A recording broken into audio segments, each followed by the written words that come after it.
কিন্তু মাজার যখন আপনারা ভাঙেন তখন এটা ইসলামের চিন্তার মধ্যে এটাকে তারা মাজার ভাঙবে, মাজার ভেঙে আমাদেরকে প্রমাণ করবে একদম যে মাজারের সব ধর্ম বিরোধী। ইসলামিক কোথায় মাজার ভাঙা আছে? নাই। আপনি মাজারের কোন বিষয়ে আপনার যদি আপত্তি থাকে, আপনার যদি কোনো প্রশ্ন থাকে, আপনি সেটা অবশ্যই আপনি আলোচনা করতে পারেন। আমি বহুবার বহু আলেমকে বলেছি, আমাকে একটু দেখান কোরআনের কোথায় গান হারাম হয়েছে।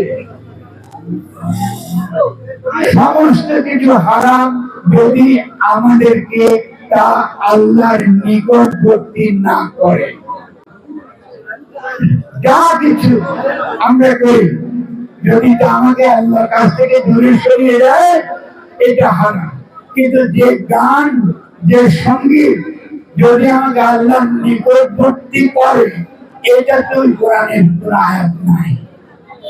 এবং এটা যারা ব্যাখ্যা করেন তারা একটা হাদিসের উপর ভিত্তি করে ব্যাখ্যা করেন, কোরআনে এটা নাই।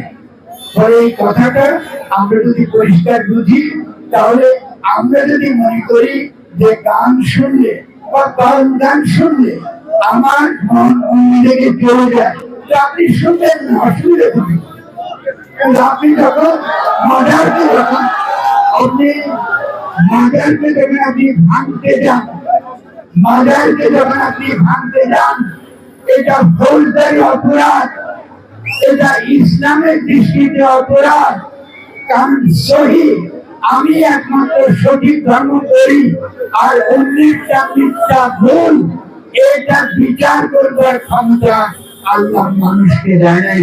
একমাত্র যিনি তার মানুষ হিসেবে তার অধিকার ছিলেন, তিনি ছিলেন আমাদের নবী হযরত মুহাম্মদ সাল্লাল্লাহু আলাইহি ওয়াসাল্লাম। তার ওফাতের পরে আমরা জানি তিনি আখেরি নবী।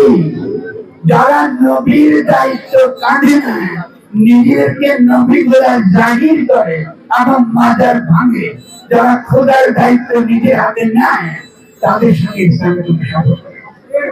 ফলে মাজার ভাঙার বিরুদ্ধে আপনারা দাঁড়াবেন, এর সঙ্গে ধর্মের কোনো সম্পর্ক নেই। আপনি মাজারের যদি অন্যায় থাকে, যদি মাজারের কোনো দরবারের কোনো কাজ আপনার অপছন্দ হয়, আপনি অবশ্যই সেটা করবেন। আপনি মাদ্রাসার খারাপ কাজের জন্য আমরা কি কখনো মাদ্রাসা বন্ধ করতে বলেছি? তাহলে মাজারে যদি কোথাও খারাপ কাজ হয়ে থাকে, তা আপনারা করুন, ওটা বন্ধ করা হবে, ওটাকে সংশোধন করুন। কিন্তু মাজার যখন আপনারা ভাঙেন, তখন এটা ইসলামের চিন্তার মধ্যে পড়ে।